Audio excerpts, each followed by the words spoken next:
Prier le général Robert Guéhi de primer l'intérêt supérieur de la Côte d'Ivoire en retirant sa candidature. Parce que être candidat risquerait de causer de sérieux problèmes à court et à long terme. Et cette proposition ne lui a pas plu. Il s'est levé et il a dit, ben, qu'est-ce que vous m'avez envoyé? D'abord, le roi lui a tendu la couronne. Ne te présente pas. Nous lui avons dit ceci. Ou alors, mon général, si vous voulez vous présenter, dans ce cas, que tout le monde soit candidat. Parce que si vous vous présentez et que Bédié et Alassane sont exclus, cela va créer des problèmes. Donc, il a demandé à voir les présents qu'on lui a envoyés. Et il est allé dehors, il a vu les animaux dans la bâchée, il a appelé Gueux Michel, qui était à l'époque membre de son cabinet, pour les récupérer. Quand il est revenu, il a pris le chapeau royal, il est rentré quelque part. Nous, on l'attendait, le roi et moi, la délégation, on l'attendait, jusqu'à ce qu'un de ses gardes arrive pour nous dire même, madame, monsieur, qui vous attendez? Nous attendions, on était en interview avec le général Robert Guéhi. Il dit, mais le général a fini avec vous, hein. Il a terminé avec vous. Donc là, c'est un grand signe. Il n'a pas approuvé. Il a refusé de nous écouter, mais il a accepté nos biens. La couronne royale. La couronne royale, le bœuf et le mouton. À l'époque, il était le candidat du peuple, je crois bien. Voilà, c'est ce qu'il nous a dit. Hein. Voilà. Il a dit, c'est le peuple qui me demande. À l'image de Fouet-Boigny, qui n'était rien sans le peuple, moi je ne suis rien sans le peuple. Paix à son âme. Paix à son âme. Nous allons revenir. Et le deuxième voyage à Guessesso, c'est très important. Ça, c'est une mission risquée. À cette époque, le général Robert Guéhi, comme nous le savons tous, après sa défaite face au président Gbagbo, suite aux affrontements, il s'était réfugié dans son village. Au même moment, il était accusé d'avoir recruté des Libériens pour venir déstabiliser le gouvernement du président Gbagbo. Donc il y avait des chars partout. On se croyait déjà en guerre. Les Ivoiriens ne dormaient pas. Et moi, Dandy, je suis une personne curieuse de nature. Mais qu'est-ce qui se passe? Là, j'ai encore entrepris une mission à risque. C'était dans le cadre de votre ONG? Toujours dans le cadre de la recherche de paix au sein de VAFAG. Il fallait aller maintenant rencontrer le général Robert Guéhi, ou dans son village, pour savoir si ce qui se dit était vrai, et le supplier de ne pas provoquer une guerre en Côte d'Ivoire. Voulant aller à ma voiture, elle est tombée en panne. Je l'ai abandonnée, je me suis rendu à la gare. Parce que c'était tellement confidentiel, tellement risqué, je n'en ai parlé à personne. Je me suis rendu à la gare d'Agamé, j'ai pris le car à Mans, je me suis retrouvé à Guessesso entre minuit et 1h du matin. Et je suis arrivé là à bord d'un taxi brousse. Et il avait 21 gardes du corps à l'époque. Il voit quelqu'un arriver dans l'obscurité. C'est moi. Qui êtes-vous? Oh, les mains, madame. J'ai mis les mains et les fusils, tous m'entouraient. Ici, sur ma tempe, partout. Ne bougez pas. J'avais les mains en l'air. Qui êtes-vous? J'ai dit, je suis ici, dans ce village à Guessesso, pour rencontrer le général Robert Guéhi. Au nom de la paix, je veux rencontrer le général Robert Guéhi. Qui vous a envoyé? Je dis, je suis là au nom des enfants et les femmes de Côte d'Ivoire. Je suis là pour la paix, au nom de la paix. Je veux rencontrer le général Robert Guéhi. Mais pourquoi si tard? Alors, les discussions étaient hautes. Et entre-temps, son garde de corps, Fabien, paix à son âme, qui nous a entendu parler, et s'est approché. Que se passe-t-il? Ah non, mais il y a une dame qui vient d'arriver, on ne sait pas pour quelle raison, elle veut rencontrer le général Robert Gueye. Et Fabien s'est approché. Madame, qui êtes-vous? Les mêmes questions. Et je me suis présenté, j'ai présenté la structure, le but pour lequel je suis là. Et Fabien dit, ah oui, c'est la dame de paix là. J'ai souvent suivi vos émissions à la télé et aussi à la radio. Écoutez les gars, baissez le fusil. J'ai une idée de cette dame. Madame, attendez. Et il est parti. Et quelques minutes plus tard, il est revenu pour apaiser ses camarades, pour leur dire effectivement, cette dame, elle est spéciale, elle veut voir le général veut la recevoir. Vous avez tous ces détails dans le livre. Oui. J'ai fait trop pour la Côte d'Ivoire. Oui. Ce qui est arrivé ne devrait pas arriver. Et c'est pour cette raison. Mais madame, avant de passer à la troisième personnalité que vous avez pu rencontrer, à savoir l'ex-président Laurent Gbagbo,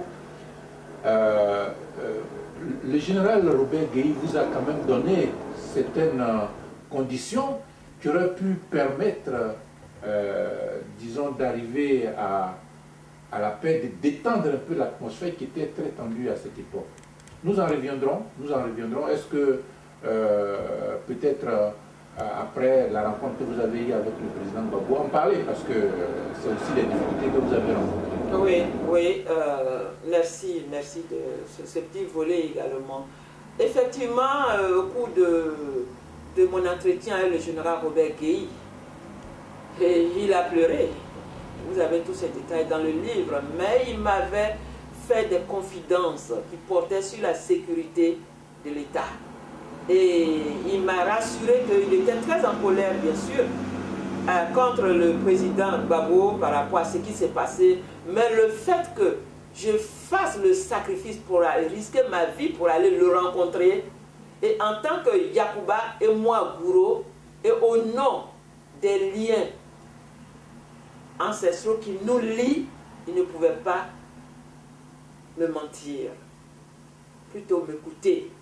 Il m'avait confié certaines informations importantes en me suppliant de tout faire pour rencontrer le président Gbagbo, afin que les deux puissent se rencontrer.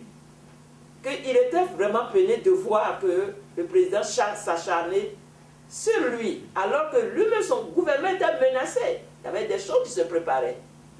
Bon, quand je suis revenu, j'ai pris contact immédiatement avec un proche du président Gbagbo que j'ai rencontré. Oui, je lui ai fait l'exposition. Allons-y alors, voilà.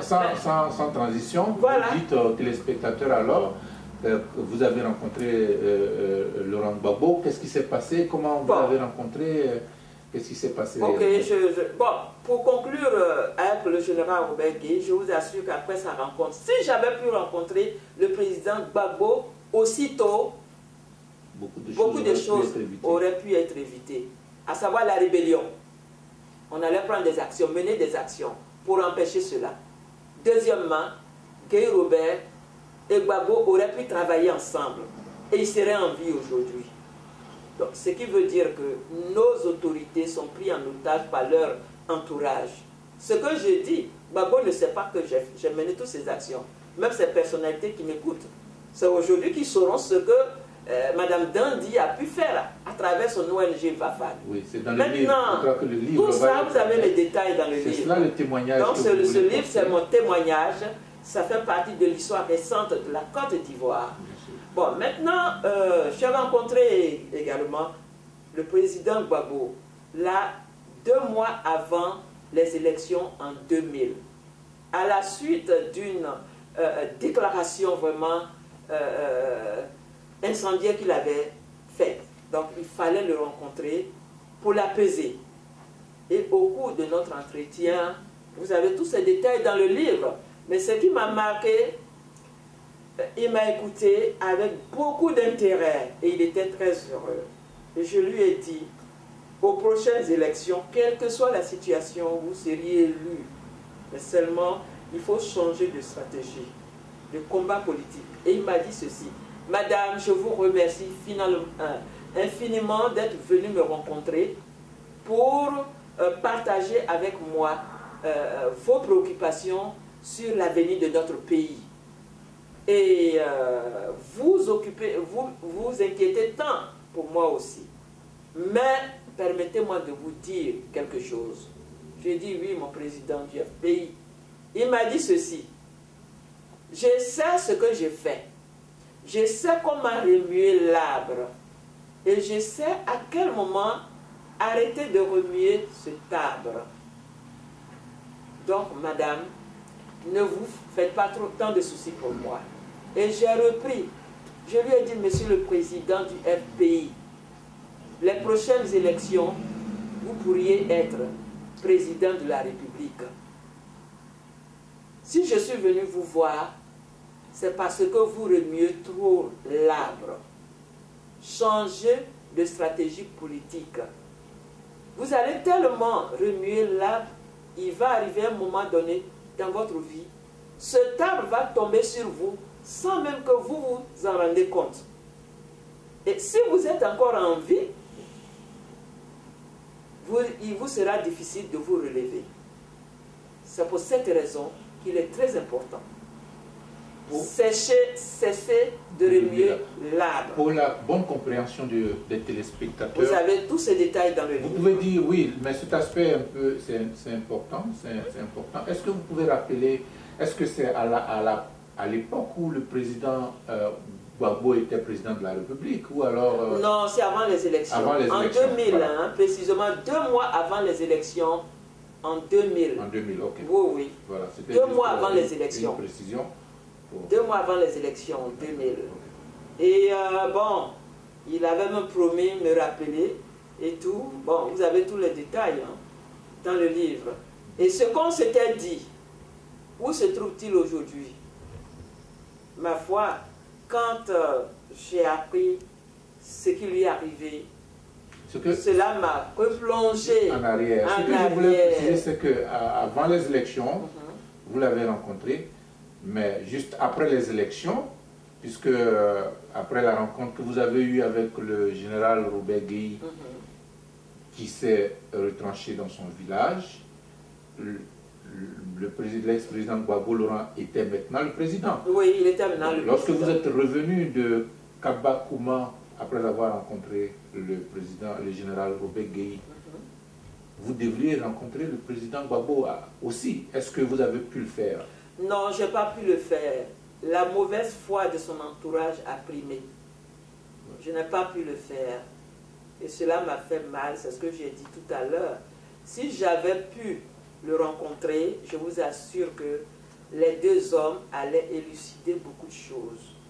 Et c'est plus tard que j'ai compris pourquoi ces personnalités autour de lui m'en ont empêché. Parce que le général Robert Gueye m'avait dit, Gbagbo est en danger. Il est en danger. Si vous pouvez le rencontrer le plus rapidement possible pour que je le rencontre.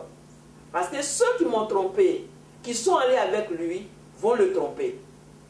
Et il y a beaucoup de choses qui se trament actuellement autour de lui. Mais ils ont fait exprès pour créer une fausse situation, Gbagbo Gueye, afin de mieux se préparer. Et lui aussi, il est là, Gueye. Donc, madame, c'est vous qui pouvez sauver le gouvernement de Gbagbo. D'accord.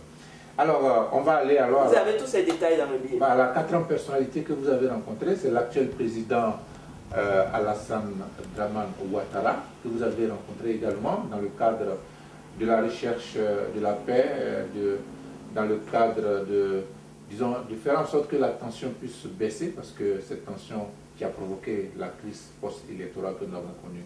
Est-ce que vous pouvez nous dire qu'est-ce qui s'est passé aussi lorsque vous avez rencontré le président Alassane Ouattara?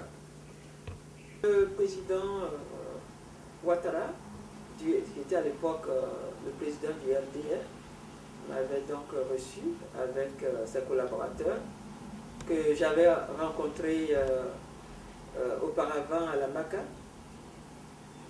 Il s'agit de la grande chancelière, Mme Ariette Diabaté, le ministre Gon Coulibaly, le ministre Ali Coulibaly, et le député maire Zemmogo Fofana. Il m'a écouté, c'est un homme très calme de nature, et il m'a écouté avec beaucoup d'intérêt. Beaucoup d'intérêt. Et nous avons fait le tour d'horizon sur la forte tension qui prévalait à l'époque en Côte d'Ivoire. Et il a été invité avec insistance de pouvoir contribuer, n'est-ce pas, à l'apaisement pour une meilleure élection. Et les observations par rapport à leur mission sur le terrain, il a reconnu effectivement et il a apprécié notre démarche. Il a dit que c'était bien. Il y a certains actes qu'il pose sur le terrain en tant que politicien, mais il ne voit pas certains volets. Mais venir les rencontrer pour relever ses préoccupations avec eux, c'était une façon, n'est-ce pas, pour VAFAG, que je dirigeais, de les aider à être, à mieux faire pour le bon développement de leur parti. Donc il a apprécié dans notre démarche pacifique. Donc voilà un peu. Voilà, alors donc après avoir rencontré toutes ces personnalités, après donc toutes ces démarches que vous avez amenées dans le cadre de la recherche de la paix avec votre ONG VAFAG, on peut dire que vous n'avez pas été écouté. Est-ce que vous pouvez dire pourquoi, selon vous, tout cela n'a pas pu apporter un fruit, ce que vous souhaitiez? La paix n'est pas venue en Côte d'Ivoire, puisque nous avons assisté après à la crise post-électorale qui a malheureusement tué plus de 3000 personnes. Pourquoi, selon vous, on ne vous a pas écouté? Ben, je vous remercie. Bon, avant de répondre, je vais souligner un fait très important. Lorsque je rencontrais ces personnalités, par exemple le président Bédié et le président de l'Assemblée, le docteur Émile Brou, qui avait été catégorique en rejetant toutes les propositions pacifiques. Et je leur ai dit ceci avant de leur quitter. J'ai dit au président Bédié, je suis venu, la Côte d'Ivoire est menacée, à ces deux personnalités. Je suis venu vous alerter du danger qui se trame déjà à l'horizon, à court et à long terme. Si vous m'écoutez que tout va bien, ok. Mais si jamais vous refusez de m'écouter et que la Côte d'Ivoire est affectée par la guerre, je vous tiendrai pour responsable. Vous allez oublier votre histoire, mais moi je vais raconter mon histoire. Et à chacune de ces personnalités, j'ai répété la même chose. Dans ce livre, c'est mon histoire. Eux, ils ont oublié. Mais moi, je raconte maintenant mon histoire. Ils ne m'ont pas écouté, ils m'ont banalisé, mais ce qui me réjouit, c'est que j'ai fait ce que je devais faire pour mon pays. Et il leur revenait maintenant de m'écouter. C'est très important. Hein? Lorsqu'il y a eu l'éclatement, l'attaque de la rébellion, j'ai beaucoup pleuré et je me suis dit, écoutez, si j'étais resté passive, sans rien dire, sans mener aucune action, j'allais me culpabiliser. Parce que j'allais me dire, mais avec tout ce que j'ai vécu, mes expériences j'aurais pu mettre ça à la disposition des Ivoiriens pour éveiller leur conscience sur l'importance de la paix. Mais je n'ai rien fait, voilà. Mais au contraire, j'ai fait ce que je pouvais. Mais je n'ai pas été écouté parce que moi, j'étais peut-être le petit David dans le désert qui criait dans le désert. Eux, ce sont les Goliaths, ils sont plus forts. Mais aujourd'hui, qui paye? Ce sont les Ivoiriens qui payent.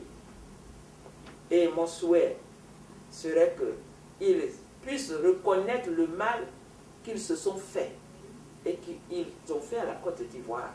Ils ne m'ont pas écouté parce que la haine, le dégoût, le mépris qui les animait était trop forte. Au point où ils avaient perdu leur sens, le bon sens. Tout ce qu'ils ont en esprit, c'était la vengeance. Par exemple, le président Bédié, après ce qui s'est passé entre lui et son frère Ouattara, mais la première des choses, quand les choses sont rentrées en ordre, c'était pour immédiatement se venger contre Ouattara. Bon, et après lui, le général Robert Gueye est venu, lui aussi, pour se venger. La première des choses aussi, c'était pour se venger. En excluant ses adversaires. Et après Gueye, Gbagbo a pris le pouvoir, lui aussi. C'était la même chose. Leur priorité, donc, les hauts responsables ivoiriens, leur priorité des priorités n'a jamais porté sur la Côte d'Ivoire. C'est d'abord la satisfaction de leurs mauvais sentiments. Comment faire pour détruire l'autre? Mais aujourd'hui, ce sont les populations ivoiriennes qui souffrent. Voilà, Madame Et Hélène. cela me fait mal. Madame Hélène Dandilou. Je veux être entendue aujourd'hui, je veux être écoutée aujourd'hui. On vous écoute, Madame Hélène Dandilou. Je crois que les nombreux téléspectateurs d'Afrique Média vous écoutent, veulent savoir à travers votre ouvrage l'expérience que vous avez vécue, mais la nouvelle vision que vous donnez à votre action, qui est de parler de paix. Les téléspectateurs vous écoutent. Je voudrais revenir sur un autre aspect. Après tant d'actions que vous avez menées, la Côte d'Ivoire a connu la crise. Il y a eu une crise qui est arrivée. Est-ce que vous pensez qu'on pourrait rendre fautifs ces responsables? Selon vous, qui est le vrai fautif? Qui est responsable de cette crise post-électorale? Tous les leaders politiques sont fautifs. La société civile est fautive. Les militants de chaque parti politique sont fautifs. Nous sommes tous fautifs, particulièrement les leaders politiques. Maintenant, spécifiquement, qui est fautif? Qui a flanché? C'est votre question. Oui, parce que dans votre ouvrage, vous mettez en évidence les accords de paix de Ouagadougou, selon lesquels beaucoup de difficultés ont été rencontrées dans l'application. Donc on pourra dire, si vous rendez fautifs tous les responsables politiques, les leaders politiques, est-ce à dire que ces accords-là n'ont pas été respectés parce que ces accords devraient amener la Côte d'Ivoire à aller à la paix véritablement? Vous le dites dans votre livre. Je vous remercie. J'ai suivi l'évolution. C'est depuis 2003 que la communauté internationale, toutes les structures, la CEDEAO, l'Union africaine s'est mobilisée pour aider les Ivoiriens à aller à la paix. Mais comme je l'ai dit et je le répète encore, la communauté internationale, même le bon Dieu qui nous a créés, il peut venir là avec tous les gros moyens pour réconcilier, pour développer la Côte d'Ivoire. Mais tant que nous, les Ivoiriens, nous refusons, rien ne peut aller. Donc, par exemple, j'ai fait ce que je pouvais. Je n'ai pas été écouté. Vous voyez, la communauté internationale est venue, a fait plusieurs propositions de résolution de paix. Mais ces résolutions, quand ils sont là-haut, ici, on a vu des Ivoiriens, tous ces leaders-là, s'embrasser, se pleurer même, s'embrasser même, pour dire que la paix, on a compris, mais une fois qu'ils arrivent sur le terrain, c'est autre chose. Donc ils n'ont jamais respecté. Et à partir de là, l'APO, le dialogue direct, après le piétinement de toutes les résolutions pour ramener, sauvegarder la paix en Côte d'Ivoire, on est arrivé à l'APO. L'APO encore, il aurait fallu que ça soit le président Gbagbo était le président. Je suis consciente, il est le premier responsable. Il avait plus de responsabilités. Même s'il avait des responsabilités, il aurait fallu que les autres aussi soient d'accord avec lui. Mais il y a eu des problèmes encore. Et il a fait trop de déclarations. Il a frustré la communauté internationale. Là, les faits sont dans le livre. Je me suis retrouvée en Afrique du Sud où j'ai rencontré des hautes autorités, à participer à une conférence internationale qui avait regroupé plus de 400 délégués venus du monde entier, mais qui m'ont entouré suite à une intervention, qui m'ont coincé pour me dire, voilà, l'APO que votre président vient de faire porte déjà des germes de conflit. Il s'est créé trop d'ennemis. Voilà. Il m'avait donné des indications de rencontrer le président Gbagbo pour lui dire, à défaut, il se mettait en danger et mettait également la Côte d'Ivoire en danger. moi, ces personnalités, je me dis que c'était des esprits. Parce que tout ce qu'ils m'ont dit, c'est ce qui s'est passé. Pour la situation que le président Gbagbo a vécue, dépasse les limites. Mais encore quand je suis revenu, impossible de le rencontrer pour lui dire quoi que ce soit. Donc, la crise ivoirienne, moi, je continue de le dire, hein, elle n'est pas fondée. C'est tout simplement basé sur les petites querelles entre des frères qui en ont amplifié pour en arriver là. Ok. Alors, on va... Même quand on parle, oui, tout ce que nous disons aujourd'hui, aucune guerre, aucune situation dramatique ne peut arriver en Afrique sans qu'on pense à l'Occident. L'Occident, oui, mais s'il y avait déjà la tolérance, n'est-ce pas, le pardon, le dialogue, l'unité entre nous, la cohésion entre nous, l'extérieur ne peut pas s'intégrer. Mais si cela était possible, mais il y a la déchirure. Surtout en Côte d'Ivoire, nos leaders, c'est le mépris, la haine. Tout ce qu'ils ont perdu le bon sens. Ils ont primé d'abord leurs intérêts. Et tous ceux qui les entourent, c'est la même chose. Eux, ils pensent qu'à leur ventre. Alors nous autres qui venons de l'extérieur, qui ne voyons plus que eux-mêmes, avec des éléments qui poursuivent la menace de la sécurité, on est mis à l'écart. Et c'est mon cas. Et alors aujourd'hui, quand je vois mon pays dans cette situation, même si aujourd'hui j'ai la nationalité américaine, mais je demeure africaine. Mon village c'est à Dubaï, je suis de Roubaix. Ma famille s'y trouve. Madame Hélène Dandilou, l'ouvrage, comme je l'ai dit, hein, c'est 270 pages. C'est un bel ouvrage que nous conseillons fortement aux téléspectateurs. Nous allons revenir sur... nous allons vers la fin, nous nous acheminons vers la fin de notre entretien. Après toute cette expérience que vous avez vécue, après toutes ces tentatives hein, de rencontres avec les différents leaders, est-ce que vous avez un enseignement à tirer du conflit qui... Parce que malgré tout, la crise, il y a eu une crise en Côte d'Ivoire. Est-ce que vous avez des leçons à tirer de tout cela aujourd'hui? Bien, je vous remercie. Les leçons que je tire sont très simples. Bon, j'ai fait ce que je devais faire par la sensibilisation de la société civile, aussi bien que les hautes personnalités du pays, pour lesquelles j'ai beaucoup de respect. Mais je n'ai pas été entendu. Ok, ce qui est arrivé est arrivé. Nous ne pouvons rien faire. Mais la meilleure solution, c'est qu'on puisse... n'est-ce pas, tenir compte de nos faiblesses du passé et puis changer les choses, et mieux faire, et puis œuvrer pour la paix. C'est-à-dire créer, de part et d'autre, créer des conditions favorables qui puissent véritablement instaurer la paix véritable en Côte d'Ivoire. Dans ce cas, je sais que votre ONG VAFAG continue ses activités.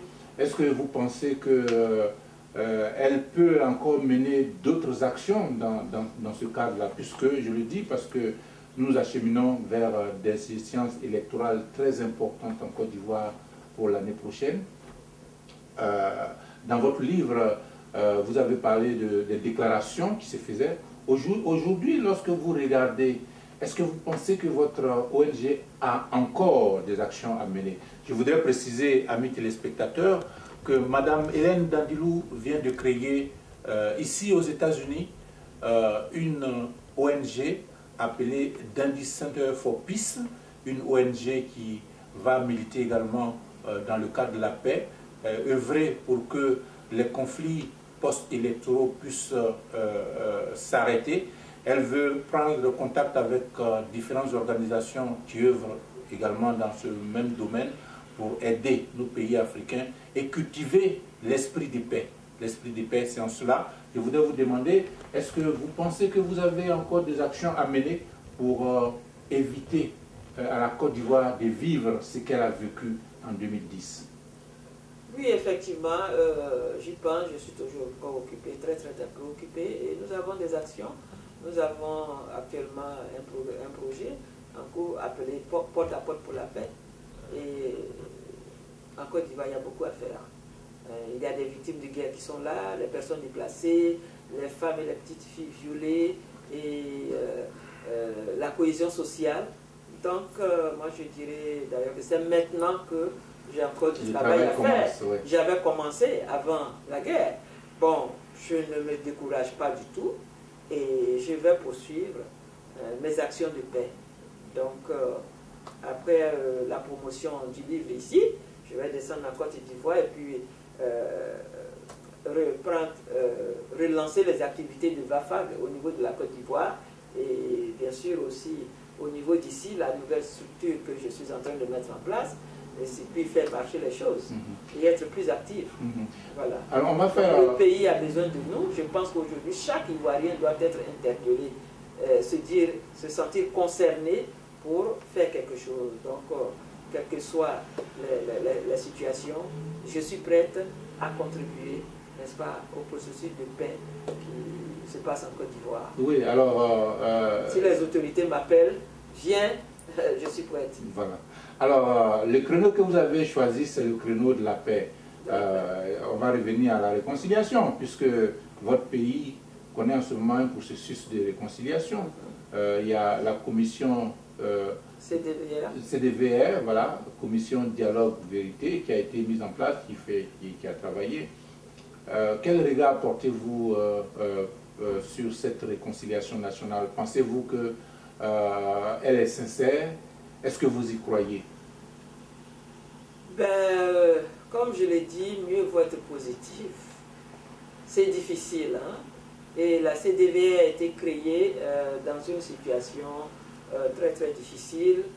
Le président Ouattara, dès sa prise de fonction, a tout de suite lancé ce programme-là. Moi, je pense que ça a été trop précipité. C'est-à-dire que les conditions n'étaient pas réunies. Il aurait fallu réfléchir d'abord sur la stratégie à adopter avant de la mettre en œuvre.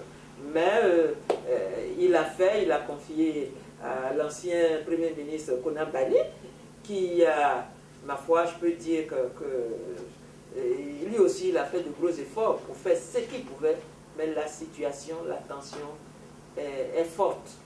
Elle demeure encore forte. Donc, ce que je peux dire pour que cette structure puisse réussir, ce n'est pas seulement la structure CDVR ou alors la structure VAFAG qui peut amener la paix en Côte d'Ivoire. La paix doit venir de tout un chacun, c'est-à-dire la volonté d'aller à la paix. Se dire qu'on s'est fait trop de mal par le passé, voyez dans la situation dans laquelle nous nous trouvons aujourd'hui. Changer de mentalité, n'est-ce pas? Se tolérer, se pardonner, s'unir. Et c'est pourquoi j'admire les gros efforts que les deux hautes personnalités, le président Bédié et Ouattara, sont en train de faire, de travailler main dans la main. Mais mon souhait serait qu'ils élargissent cette bonne volonté à l'endroit de toute la population ivoirienne, surtout à l'endroit de tous les leaders politiques qui se trouveraient en difficulté. Voilà. Donc la paix, pour terminer, je dis la paix, la construction de la paix, c'est comme une grande maison, l'entretien d'une grande maison. Nous vivons dans cette maison. Si nous sommes 10 ici, nous devons pouvoir entretenir. Mais si c'est une seule personne qui entretient, la maison ne sera pas propre. Donc, tous les Ivoiriens doivent s'engager, doivent s'intéresser à travailler pour la paix. Voilà, l'on comprend aisément que vous avez une très grande expérience, disons, par rapport à la guerre, hein, puisque vous avez parcouru les camps de réfugiés. Est-ce que vous avez, disons, sur la base de cette expérience, un message à lancer à l'endroit des dirigeants africains? Je vous remercie. Mon message est très simple. Mes parcours dans les zones de réfugiés, dans les camps de réfugiés, vivre au quotidien de ces victimes de guerre a transformé ma vie et m'a permis de voir une autre philosophie même de la vie. C'est-à-dire, j'ai pu faire voir l'importance capitale, n'est-ce pas, de la paix. la différence entre la paix, les effets de la paix et les effets de la guerre. La guerre, c'est la destruction. La guerre ne tue pas. Quelles que soient les situations humaines qui peuvent, n'est-ce pas, nous opposer, nous devons toujours avoir de bons sentiments pour opter pour la paix et non pour les guerres. Parce que quelles que soient les guerres dans lesquelles nous allons nous engager, aucune guerre ne peut apporter de solution. Pour preuve, nous avons vu les pays qui ont connu la guerre. C'est la désolation. Donc, essayons de nous forcer pour poser des actes qui vont, qui apportent la paix. La justice, la paix est le fruit de la justice. La justice sociale, la pratique de la justice sociale. Nos chefs d'État, ils sont là, ils sont élus pour le peuple. Ils doivent vivre pour le peuple. Ils doivent écouter. L'une des causes des guerres, la Jérôme de le dit, l'écoute active. Il y a des problèmes, nos chefs d'État doivent prendre tout au sérieux. Par exemple, pour la Côte d'Ivoire, dans notre constitution, les articles 2 et 10 de la constitution ivoirienne indiquent clairement que la vie humaine est sacrée. Voyez-vous, la vie humaine est sacrée. Et que l'autorité publique a le devoir primordial de protéger cette vie.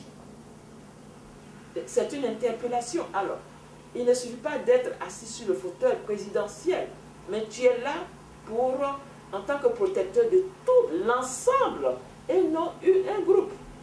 L'ensemble de la population pour laquelle on est là. Mais sans la paix, aucun développement humain ne peut être réalisé. Donc nous devons tous aller à la paix, travailler pour la paix. J'ai une vision pour la Côte d'Ivoire, j'ai une vision pour l'Afrique, c'est de voir un jour une Afrique repentante qui sait qu'elle s'est fait trop de mal. Une Afrique unie, parce que tous ses enfants sont unis. Une Afrique développée, parce qu'elle dit non à la violence. Une Afrique où les femmes et les petites filles sont respectées. Une Afrique unie et développée, pacifique. Je vous remercie. Merci à Mme Hélène Dandilou qui nous a permis de parcourir cet ouvrage qu'elle a mis sur le marché aux éditions L'Harmattan à Paris. Vous étiez depuis les États-Unis à un entretien de Nabo News pour le compte de Afrique Média. Merci beaucoup pour nous avoir suivis, amis téléspectateurs. Bonsoir chez vous et à très bientôt.